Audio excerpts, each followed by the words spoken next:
Imagine we are in the year 1978. Disco music and weird-looking trousers are all the rage.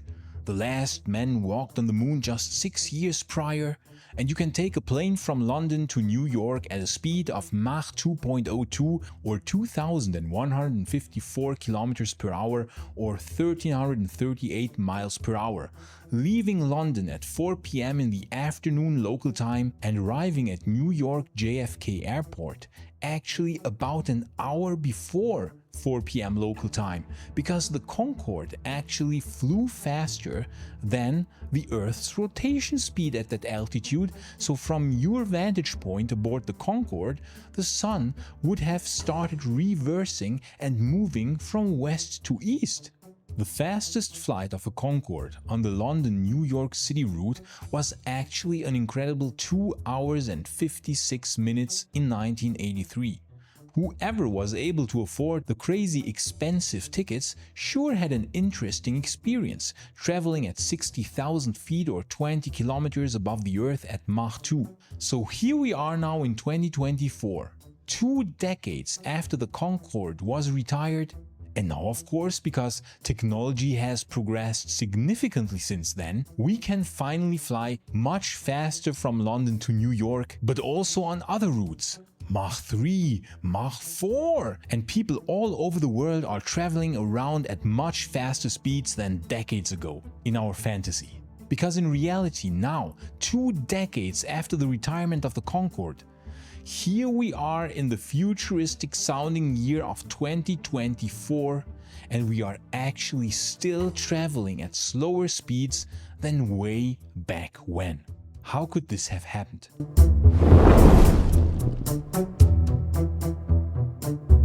We humans often like to believe that technology progresses in a foreseeable and linear fashion, that normally things always get better, faster, cheaper, and that there's just this natural self-fulfilling trajectory of constant technological improvement. If you would have asked anyone in the 60s or 70s what we would have in the year 2024, then of course they would have answered that we would have moon or even Mars bases, that we would have flying cars, and of course that we would have supersonic passenger air travel. After all, in just the time span of 65 years, humanity went from the first flight attempts of the Wright brothers to actually landing 2 men on the moon, an absolutely crazy fast technological improvement in an astoundingly short time span. So naturally, of course, people back then thought that the technological progress would continue at the same pace and that the next 65 years would then allow us to continue this trend, and that people would travel at even faster speeds around the globe in the next generation of supersonic or even hypersonic passenger jets. But alas, it is one of those false perceptions that we humans tend to have, that we think that technology progresses at a constant pace. But in reality, there are many setbacks, there are many dead ends, and even many fails. And so here we are now in the year 2024, and we still have no way of matching the speed of the Concorde, regarding passenger air travel of course, that legendary old airliner which in the late 70s, the whole 80s, 90s and early 2000s allowed people to do some crazy stuff, such as to celebrate New Year's Eve twice, once in London and later again in New York City. Or watch the sun travel backwards, witness the slight curvature of the Earth. It's pretty clear that no flat earther probably ever flew with the Concorde.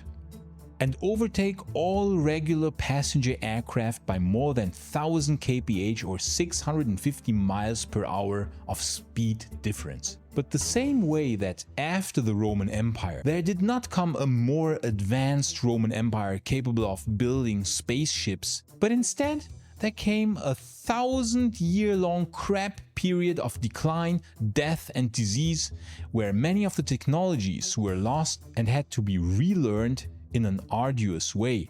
And very similarly, it is absolutely not for granted that things will keep improving on their own. And so instead of a moon base, we got Facebook as Buzz Aldrin famously lamented, a sentiment that I very much share with him, and thus, instead of a Concorde 2, we got admittedly, even nicer business and first class seats, yes, but still no faster way to travel between the big cities of the Earth.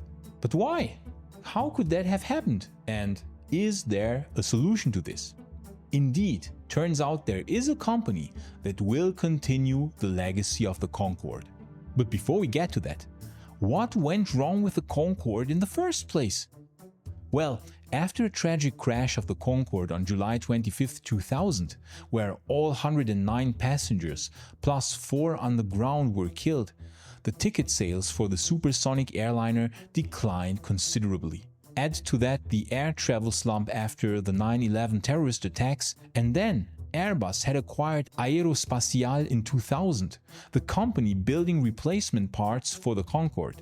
But Airbus decided in 2003 to no longer supply replacement parts for the aircraft. And so simply put, the Concorde just stopped being profitable in the early 2000s, and Airbus had no interest to keep the Concorde going for lack of economic profitability.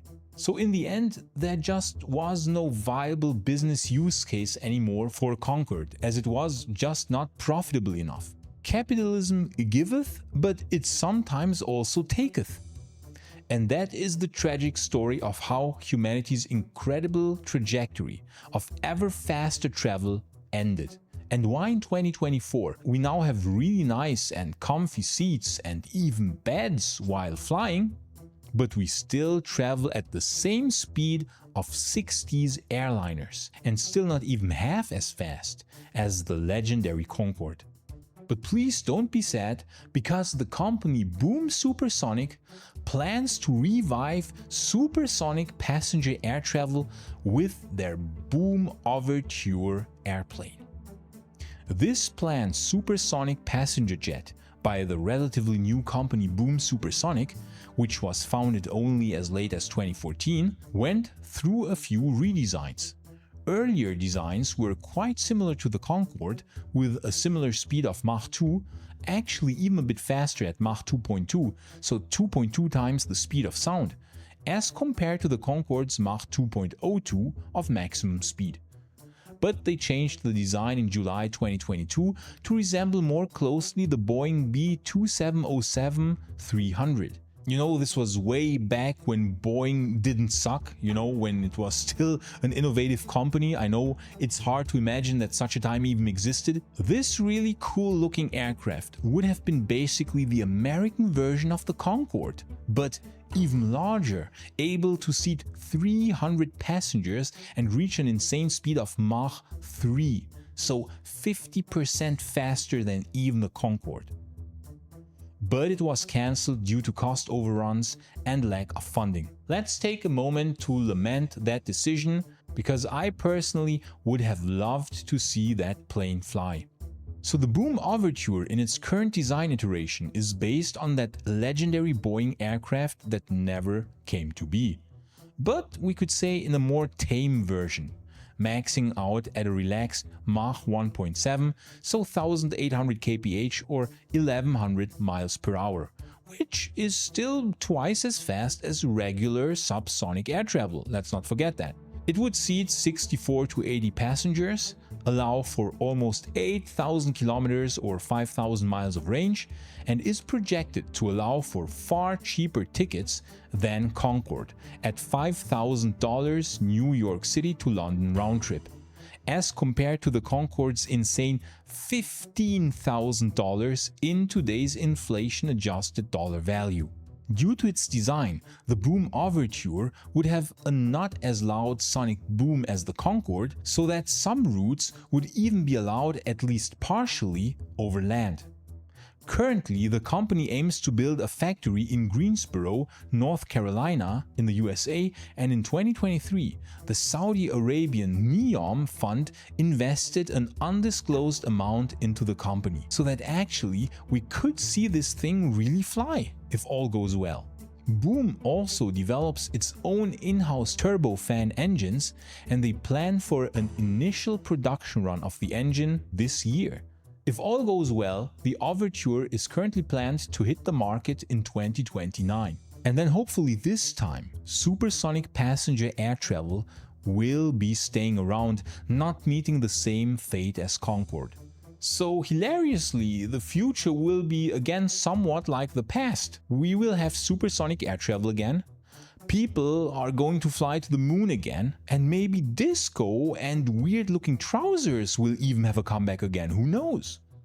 I for one am looking forward to a time where supersonic passenger air travel will allow again for a much faster travel between cities on different continents. Because even though we have really fancy seats these days, a shorter travel time is still very much a thing left to be desired, and who knows, if supersonic passenger air travel becomes mainstream again, we might see the next leaps in speed, and by the end of the century, Mach 2 might seem like a ridiculously low speed to people of the future. I hope you enjoyed this video. If you did, please like and subscribe, because we'll continue putting out lots of videos on interesting technological developments.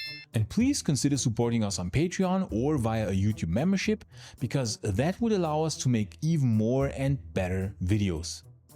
Have a nice day wherever you are. Thank you very much for watching, and see you next time.